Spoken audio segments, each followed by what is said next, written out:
अस्सलाम वालेकुम students, welcome to chemistry सीखो। अब तक हमने चैप्टर सेकंड इलेक्ट्रोकेमिस्ट्री का पार्ट 1 ख़त्म कर लिया। यानी कि हमने जब शुरुआत में बताया था कि इलेक्ट्रोकेमिकल सेल जो होती है, इसको हम शॉर्ट में लिख रहे हैं इसी सेल, ये दो टाइप की होती है। एक हमारी गैल्वानिक होती है, दूसरा हमारा इलेक्ट्रोलाइटिक होती है। ठीक है, तो हमने शुरू ही में बताया था कि हम लोग पहले गैल्वानिक वाले पूरे पढ़ लेंगे, उसके बाद हम लोग इलेक्ट्रोलाइटिक वाला पढ़ेंगे।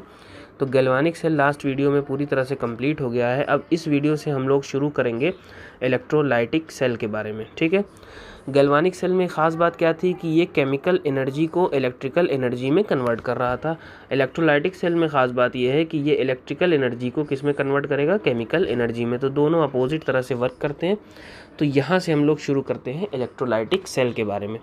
ठीक है, तो हमारा इस वीडियो में यही टॉपिक रहेगा, इलेक्ट्रोलाइटिक सेल। वीडियो को एंड तक देखिएगा ताकि आपको पूरी बातें क्लियर हो सके। और अगर कोई डाउट या कोई क्वेश्चन आता है तो आप कमेंट सेक्शन का यूज़ करिए। ठीक है, तो इलेक्ट्रोलाइटिक सेल्स हम लोग किसको बोलते हैं?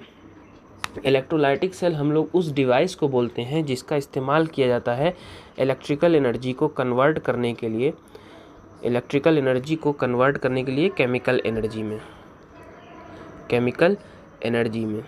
ठीक है, ये कुछ सुनी बात लग रही है इसलिए क्योंकि हमने इसको क्लास 10th में भी स्टडी किया था इलेक्ट्रोलिसिस फेनोमेना के नाम से। ठीक है, वो यही चीज़ है, जो फेनोमेना जिसमें इलेक्ट्रिकल एनर्जी कन्वर्ट होती है केमिकल एनर्जी में, इसी फेनोमेना को हम लोग क्या बोलते हैं? इलेक्ट्रोलिसिस बोलते हैं। ठीक है ना। और ये किस चीज़ में की जाती है? ये जिस डिवाइस में की जाती है उस डिवाइस का नाम होता है क्या? Electrolytic cell. क्योंकि ये अपोजिट काम कर रही है, डेफिनीशन ही अपोजिट है गैल्वानिक की, तो इसका वर्क भी जो होता है क्या होता है? हमारा अपोजिट होता है। मतलब ये कि आइए हम इसके पहले डिवाइस के प्रिंसिपल समझते हैं कि कैसे इसको बनाया जाता है। ठीक है, जैसा हमने गैल्वानिक में पढ़ा, वहाँ हम 2 चैम्बर लेते हैं, 2 अलग अलग इलेक्ट्रोड लेते हैं। यहाँ पर कुछ और मामलात होते हैं। ठीक है, यहाँ पर हमारे पास एक ही चैम्बर होगा। ठीक है, एक ही चैम्बर होगा जिसको हम लोग नाम देते हैं क्या? Electrolytic chamber. आमतौर से ये प्लास्टिक वगैरह का होता है क्योंकि हमको इसमें इंसुलेशन चाहिए रहता है। ठीक है, तो ये इंसुलेटर होता है। इलेक्ट्रोलाइटिक चैम्बर जो होता है क्या होता है? इंसुलेटर होता है। ठीक है ना। अब इसी सेम सोल्यूशन में एक ही चीज़ में हम एनोड भी डालते हैं और हम कैथोड भी डालते हैं। ठीक है, आई थिंक कि फिगर थोड़ा सा तिरछा बन रहा है तो उसको हम लोग सीधा कर लेते हैं। ठीक है, थोड़ा एक प्रॉपर वे में नज़र आए।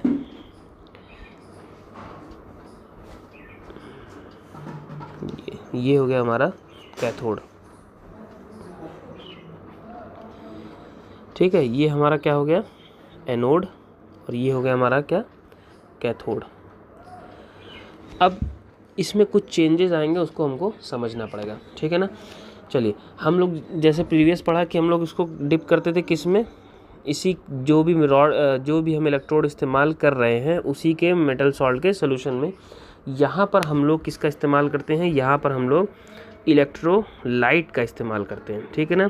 इलेक्ट्रोलाइट मतलब ऐसा सबस्टेंस जो करंट को कंडक्ट करने में हेल्प करता है। ठीक है, इन जनरल जो होता है वो ये स्ट्रॉन्ग एसिड या स्ट्रॉन्ग बेस का इस्तेमाल किया जाता है। ठीक है, स्ट्रॉन्ग एसिड या फिर स्ट्रॉन्ग बेस का। वैसे अकॉर्डिंग टू रिक्वायरमेंट अलग अलग चीज़ें इस्तेमाल की जाती हैं, लेकिन जनरली जो है स्ट्रॉन्ग एसिड या स्ट्रॉन्ग बेस का यूज़ किया जाता है। ठीक है, हम लोग जो है एनोड को कनेक्ट करते हैं बैटरी के पॉजिटिव टर्मिनल से, क्योंकि हमको यहाँ इलेक्ट्रिकल एनर्जी को कन्वर्ट करना है केमिकल में, तो हमको यहाँ पे पावर देनी पड़ेगी। ठीक है, और निगेटिव टर्मिनल को हम लोग करते हैं कनेक्ट किससे? कैथोड से। तो याद रखिएगा कि एनोड पे पॉजिटिव चार्ज होता है और कैथोड पे निगेटिव चार्ज। हमने पढ़ा था LOAN गैल्वानिक केस में। ठीक है ना, यानी कि left oxidation anode negative. Left और निगेटिव, लेफ़्ट में क्या होता है? निगेटिव होता है। लेकिन यहाँ पर उल्टा मामला है, यहाँ पे PAO कहा जाता है या पाओ कहा जाता है। मतलब यहाँ पर हम बात करते हैं पॉजिटिव एनोड की। ठीक है ना, और O से हमारा क्या होगा? ऑक्सीडेशन। वहाँ पर भी ऑक्सीडेशन होता था एनोड पे, यहाँ पर भी होगा, लेकिन यहाँ पर जो एनोड पर चार्ज लगेगा वो पॉजिटिव आएगा। ठीक है, इलेक्ट्रॉन का फ्लो जो होगा इधर से इधर की तरफ होगा। जैसे ही करंट शुरू किया जाएगा, सर्किट कंप्लीट होगी, करंट का फ्लो शुरू हो जाएगा, इस पर पॉजिटिव चार्ज और इस पर निगेटिव चार्ज।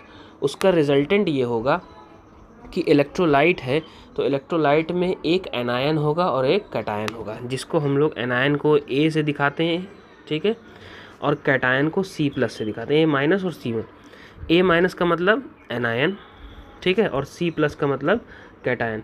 अब इलेक्ट्रोलाइट एनायन और कैटायन से मिलके बनती है, तो होगा क्या इसमें कि जो हमारे एनायंस होंगे वो जो है एनोड पर जाके चिपकने लगेंगे या स्टक होने लगेंगे, और हमारे जो कैटायंस हैं वो किस पर जाके चिपकने लगेंगे, कैथोड पर, ठीक है। तो कैथोड के केस में, कैथोड की अगर हम बात करें तो कैथोड में हमको कौन सा रिएक्शन मिलेगा, कैथोड में जो कैटायन होगा वो इलेक्ट्रॉन को एक्सेप्ट करेगा, ठीक है, और सी बना लेगा वैसे। और हमारा एनोड पे क्या रिएक्शन होगा, ये जो होगा एनोड पे हमारा एनायन जो होगा वो क्या करेगा, इलेक्ट्रॉन को लूज़ करेगा, ठीक है। तो अगेन यहाँ पर गेन ऑफ इलेक्ट्रॉन हो रहा है, तो अगर गेन ऑफ इलेक्ट्रॉन हो रहा है तो हम लोग उसको क्या नाम देते हैं, हम लोग उसको नाम देते हैं रिडक्शन का, ठीक है, हम लोग उसको किसका नाम देते हैं, रिडक्शन। और अगर हमारा लॉस ऑफ इलेक्ट्रॉन जैसा कि एनोड पे हो रहा है, इस तरह की चीज़ें होती हैं, तो इसको हम लोग क्या नाम देते हैं, इसको हम लोग नाम देते हैं ऑक्सीडेशन का, ठीक है। तो सेम वही रिडॉक्स प्रोसेस हो गई एक ही उसमें। तो ये हमारा हो जाता है इलेक्ट्रोलाइटिक सेल का फंक्शन और उसका स्ट्रक्चर। बेसिकली क्या होता है, एनोड और कैथोड यानी दो इलेक्ट्रोड को सेम सोल्यूशन इलेक्ट्रोलाइटिक सोल्यूशन में डिप किया जाता है, जिसमें एनोड पॉजिटिव टर्मिनल पे कनेक्ट होता है और कैथोड निगेटिव टर्मिनल पे।